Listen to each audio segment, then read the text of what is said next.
Hello friends, সকলকে রত্নাস কিচেনে স্বাগত। আজকে বানাবো আমি একটা স্যান্ডউইচ রেসিপি, সেটা হলো এগ দিয়ে। তো তার জন্য কি কি নিয়েছি, 2 পিস এখানে স্লাইস করা পাউরুটি নিয়েছি, চিজের পাতা নিয়েছি, গার্লিক চিলি সস নিয়েছি, গোলমরিচ আর একটা সেদ্ধ ডিমকে 3 টুকরো করে নিয়েছি, সামান্য একটু নুন নিয়েছি আর নিয়েছি বাটার। প্রথমে আমি বাটার একটু লাগিয়ে নেবো ব্রেডের মধ্যে, সামান্যই লাগাচ্ছি। আর একটা ব্রেড নিয়েছি, তার মধ্যেও লাগিয়ে নিলাম। খুবই ইজি এটা একটা মানে স্যান্ডউইচ, অথচ খেতে কিন্তু ভীষণ ভালো লাগে, বাচ্চারা তো ভীষণ খুশি হবে। একটা তাওয়া বসিয়ে দিয়েছি, দিয়ে দিয়েছি পাউরুটি রেখে এর মধ্যে, আর দিয়ে দিচ্ছি এগের মধ্যে সামান্য একটুখানি নুন লাগিয়ে দেবো। এগের মধ্যে নুন লাগিয়ে দিলাম অল্প করে। এবার দিয়ে দিচ্ছি এই সস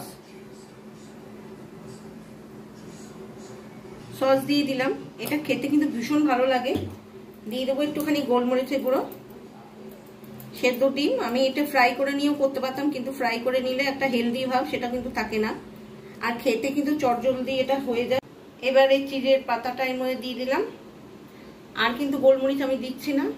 এবার যেই দিকে বাটার মাখানো আছে সেটা কিন্তু এর মধ্যে দিয়ে দিলাম, দিয়ে একটুখানি চেপে দেবো। এবার দিয়ে দেবো এখানে বাটার একটুখানি,